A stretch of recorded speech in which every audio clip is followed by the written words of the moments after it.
the legal drinking age in the U.S. should be lowered. So the general purpose of my speech is going to be to persuade you guys that the legal drinking age should be lowered to 18. I'm going to give you 2 good reasons to support my case, and then I'm going to talk about the European underage drinking versus American underage drinking. So, some 18-year-olds are a lot more responsible than some 50-year-olds. There are, not that many, but there are the exceptions out there. So, at the ripe old age of 18, you can vote in federal, state, and local elections. You can marry without your parents' permission. You can make a will. You can get medical treatment without your parents' consent. You can be an organ donor by indicating your wishes when you renew your driver's license. You guys, on your driver's license, do you guys have a little heart that's on there that says that when you don't have yours? Well, you should. It says you can be an organ donor. So why can't you consume alcohol when you're 18? So I'm going to give you 2 good reasons why I think the legal age to consume alcohol should be rethought. The 2 main points I'm going to cover are, if you're old enough to fight for your country, you're definitely old enough to drink.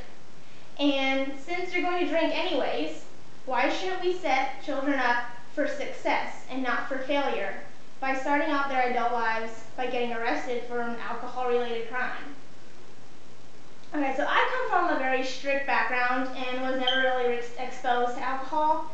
But when I moved out on my own, I was open to a world where there were lots of underage drinkers and adolescents who were drinking illegally, whether it was just for going away party or whether it was because we were just going to have a fun day at the lake in the summer.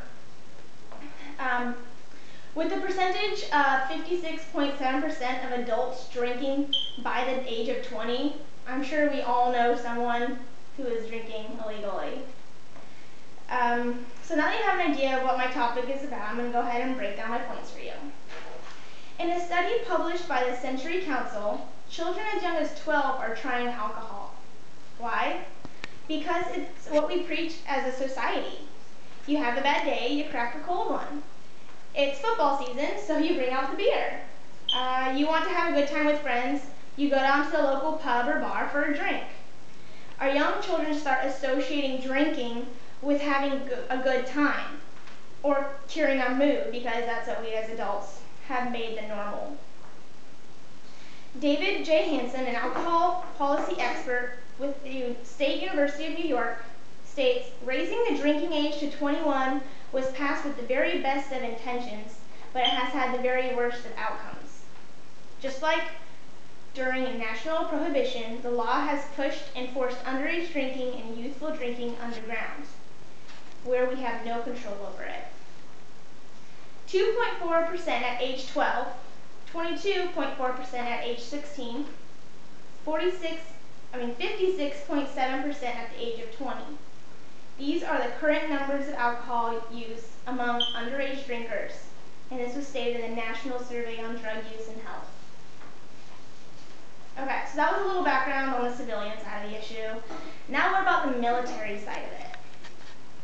Okay, I'm just going to throw out a couple names. Specialist Brandon Tober, Specialist Brandon Rowe, Sergeant First Class Paul Smith.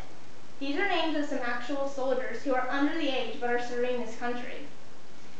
A Sergeant First Class is charged with the lives of up to 44 men and women, but since he's under the age of 21, he's not allowed to consume alcohol. SnipeMe.com is a group that is fighting for lowering of the legal drinking age, and it lists the names of 801 soldiers killed in Iraq alone since 2003. This group also notes that during the Vietnam War, the legal drinking age was 18, which was a good thing, since 25,493 men and women under the age of 21 never got to see their loved ones again. According to the DoD Directive 1015.10, the minimum drinking age on a DoD installation located outside the United States shall be 18 years of age. Higher minimum drinking age will be based on international treaties and agreements. At least our boys were able to crack a cold one overseas when they are having a bad day. Okay, so let's take a look at European underage drinking versus the American underage drinking. Okay, growing up, I had some friends whose family, their parents were originally from England, and so they had family over there, and they would occasionally go back and visit. The kids, they were my age, and I was, just a young teenager. They loved it because they were allowed to drink when all of us back home were like, dang it, we wish we could, because they were over there having a fun time telling us all about their good time. So just like us that had to stay home and weren't going overseas, many Americans idolize a culture where Europeans who are accustomed to alcohol after years of experience in their teenage years supposedly know how to avoid binge drinking, alcohol poisoning, and hazy nights of bad judgment.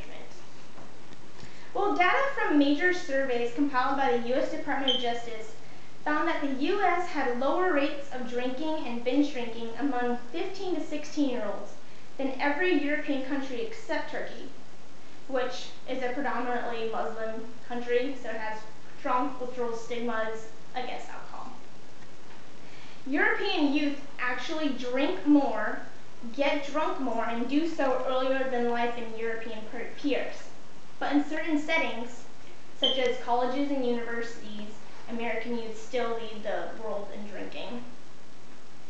So there's surprisingly little evidence that introducing young people to alcohol earlier or lowering the drinking age does anything except lower the age at which people start to drink. So since we can't drink till we're 21, we start maybe 18. Well, since they can drink at 18, they start drinking at 16. So all it does is just keeps lowering the kind of like the social norm, what you can kind of get away with. So the evidence suggests that the difference in drinking culture between American and European youth aren't as tremendous as we often assume. The big difference is that in Europe, alcohol is just less frowned upon. So I'd like to conclude by saying that first, the current law setting the minimum drinking age at 21 has failed in its efforts to keep America's young people safe from the dangerous aspects of alcohol consumption. And second, those who are 18 years old are considered adults in nearly all facets of the law, including voting rights and the ability to join the military. They are still treated as minors when it comes to drinking. If an 18-year-old is old enough to make those important decisions, he or she certainly old enough to decide whether or not he or she is ready to consume alcohol. And that's the end.